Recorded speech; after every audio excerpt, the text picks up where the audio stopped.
Que cachent les colonies pénitentiaires pour femmes en Russie?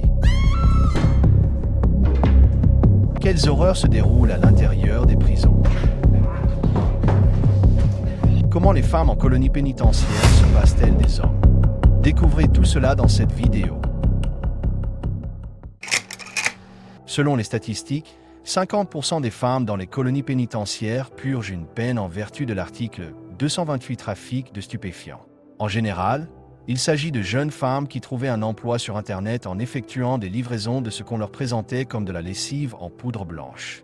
L'arrestation se déroule de la manière suivante: la jeune femme coursière part livrer un petit paquet. Puis, au bout d'un certain temps, la police intervient et l'arrête en flagrant délit. En règle générale, la motivation de ces personnes est le désir d'un gain facile ou l'impossibilité de trouver un travail légal.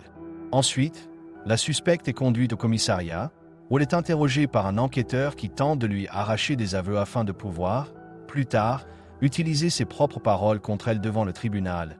Par la suite, obtenir une promotion dans sa carrière. En général, l'enquêteur se soucie peu de savoir si la personne est réellement coupable ou non. L'essentiel pour lui est de pousser la suspecte à s'accuser elle-même. Et cela suffit pour l'envoyer derrière les barreaux. Les enquêteurs utilisent généralement l'ignorance de la loi, les manipulations, l'épuisement et les menaces. Parfois, cela va même jusqu'à l'usage de la force physique. Ce que dit l'un des prisonniers lors d'une interview. Donc elle conduit avec son petit ami, c'est-à-dire qu'elle ne consomme pas, elle n'est pas accro. Et son petit ami consomme. Eh bien, c'est-à-dire qu'elle-même ne s'en rend pas compte et il conduit la voiture. C'est un grand gaillard. La police de la circulation l'arrête et le petit ami la met simplement sous la voiture. Jette son poids sous les sièges et la voiture, c'est-à-dire. La voiture est fouillée et par conséquent, tout mène au fait que la fille conduit simplement depuis 12 ans parce que c'est une voiture. Les femmes dans les colonies pénitentiaires sont également incarcérées pour vol, escroquerie et plus rarement pour meurtre. L'arrivée et les premiers jours en colonie se déroulent ainsi. Les femmes sont transférées par étapes dans ce qu'on appelle les wagons Stolypine. Au lieu de compartiments des grilles, une chaleur étouffante et l'interdiction même d'aller aux toilettes tant que le train est à l'arrêt. Ensuite viennent les portes de la colonie, la mise en rang, les mains derrière. Les nouvelles arrivantes passent par la quarantaine. Elles sont minutieusement fouillées, leurs affaires contrôlées et elles sont enregistrées. Chaque détail est noté: taille, cicatrice, coiffure, car tout changement d'apparence doit être approuvé par l'administration. Une journée ordinaire dans une colonie pour femmes se déroule ainsi. Réveil à 6 heures du matin au son de l'hymne russe. 1 heure seulement est accordée pour la toilette et l'hygiène. À 7 heures, appel obligatoire, main derrière le dos, pas cadencé. La journée de travail se passe principalement dans les ateliers de couture. Les détenus fabriquent des uniformes pour le FSIN, la police, l'armée. La norme est stricte. Si elle n'est pas atteinte, on reste jusqu'au soir. D'après d'anciennes détenues, une faute ou un refus de travailler pouvait valoir des coups ou la privation du dîner. L'uniforme est le même pour toutes. Costume sombre, fichu, aucune couleur vive. Les cheveux ne peuvent être coupés qu'avec l'autorisation de la direction et la teinture est strictement interdite. Ici, même la coiffure fait partie du contrôle. Un fugitif est plus facile à retrouver grâce à sa fiche de signalement. Mais il existe des colonies pénitentiaires encore plus fermées et plus dures. Par exemple, les colonies féminines de la République de Mordovie. Les femmes qui en sont sorties racontent la brutalité du personnel. Dans ces colonies, des infractions peuvent être des détails insignifiants. S'asseoir sur son lit en journée, aller aux toilettes à un moment non autorisé ou sortir du pain de la cantine. Pour cela, il est facile de finir au CHISO ou au SUS de petites boîtes en béton. Littéralement une prison dans la prison. Au CHISO, la couchette est relevée pendant la journée. Il est interdit de s'allonger, on ne peut que rester assis sur un tabouret métallique ou debout. La nourriture se résume à une bouillie fade et un morceau de pain. La cellule est froide, humide et les objets du quotidien, livres, stylos, feuilles de papier sont interdits. On peut être envoyé dans ces cachots non seulement pour des manquements, mais aussi pour avoir refusé de coopérer avec l'administration. Dans ces cas-là, on propose un marché à la détenue. Soit tu nous aides, soit tu pars à l'isolement. Celles qui acceptent rédigent des rapports et dénoncent ce que disent ou pensent leurs codétenus. On les appelle des balances et l'acte la délation.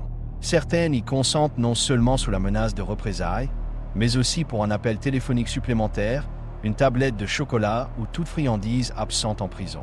D'anciennes détenues se souviennent comment les surveillantes pouvaient passer des heures à les convaincre. « Aide-nous, on voit bien que tu es intelligente. » Refuser signifiait schizo, suppression des visites ou transfert en SUS. Parfois, la pression prenait la forme de véritables humiliations. Fouilles dégradantes, privation de sommeil, tâches intenables. Le système entier est conçu pour montrer qu'il est inutile de résister. Coopère et tu recevras de minuscules privilèges. En plus du schizo et du SUS, on recourt à d'autres formes de torture, violence physique. Des femmes étaient battues pour ne pas avoir atteint les quotas dans les ateliers de couture. Certaines étaient forcées de travailler à la machine jusqu'à minuit, et si elles s'évanouissaient de fatigue, elles étaient battues ou renvoyées au schizo.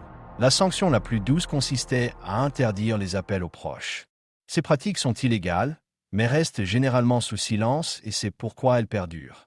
La protection passe par des plaintes extérieures, procureurs, ONG, médias. L'administration tente de les bloquer, mais si les plaintes franchissent les murs, des inspections sont lancées. Une autre forme de défense est l'union des détenus. On peut briser une femme seule, mais quand des dizaines déclarent la grève ou refusent de travailler, l'administration est contrainte de céder. Mais les menaces ne viennent pas seulement des gardiens, elles viennent aussi des codétenus. Des conflits éclatent pour des broutilles, files d'attente à la cantine ou à l'évier et dégénèrent en bagarre avec cheveux arrachés et visages tuméfiés. L'administration n'intervient pas, elle observe comme si c'était une émission de télé-réalité. Un sujet à part est celui des relations lesbiennes. Contrairement aux prisons d'hommes, où elles servent souvent d'outils d'humiliation, dans les colonies féminines, elles naissent d'un besoin d'amour, de chaleur et de soutien. Le terme déchu n'existe pas ici. Souvent, l'une des femmes adopte un rôle masculin, on l'appelle Kobla. Coupe courte, allure sportive, comportement viril. Elles deviennent une sorte de substitut de compagnon, protégeant et soutenant leur partenaire. Cet amour s'exprime le plus souvent par de simples baisers et des échanges de colis, et pas forcément par une intimité physique. C'est Radha. Son enfance et sa vie par la suite ne se sont pas bien déroulées. Avant son transfert en colonie, elle était très inquiète à propos du harcèlement éventuel de la part des autres détenus. Elle s'intéressait beaucoup à ce sujet. Lorsqu'elle a passé la quarantaine et a commencé sa première vie en détention, une de ses codétenues s'est approchée d'elle et lui a dit « Je n'oublierai jamais ça, et elle arrive comme ça, vous savez, tout est denté. Mais avec du rouge à lèvres rouges, et ses cheveux coupés courts et des cheveux si roux. Et vous pouvez voir qu'elle les a probablement teints ou aînés depuis 20 ans. Elle s'approche de moi et dit « Oh, toi et ma femme allez devenir. » Le schizo, les tortures et les rapports intimes non protégés engendrent tout un bouquet de maladies. Les plus répandues dans les colonies sont la tuberculose, l'hépatite et le VIH. Comme la moitié des femmes incarcérées le sont pour l'article narcotique 228, beaucoup arrivent déjà avec ces diagnostics et contaminent les autres à travers les toilettes communes, les cellules humides et froides, ou encore les bacs d'eau partagés, où certaines se lavent les pieds et les parties intimes, avant que d'autres n'y prennent de l'eau pour préparer du thé. Aux détenues séropositives, on prescrit une thérapie antirétrovirale et tout refus de prendre les comprimés est noté comme une infraction. En prison, tomber malade est interdit. Il existe un emploi du temps strict et même si l'état de santé est mauvais, on oblige les femmes à travailler. Pour les femmes enceintes, dans les grandes colonies, il existe des maternités spéciales. Après la naissance, l'enfant peut rester avec sa mère jusqu'à l'âge de 3 ans dans une crèche située en prison. Ensuite, il est confié aux proches ou bien envoyé à l'orphelinat. Après avoir purgé leur peine, aucune procédure d'adaptation à la vie libre n'est prévue. En général, les employeurs refusent d'embaucher d'anciennes détenues et l'État leur donne seulement une somme symbolique environ 8 € pour le trajet de retour. Beaucoup de femmes recommencent alors à commettre des délits car elles ont désappris à vivre une vie paisible. Merci d'avoir regardé cette vidéo jusqu'au bout. N'hésitez pas à commenter et à écrire vos suggestions pour les prochaines vidéos, je les lirai avec attention.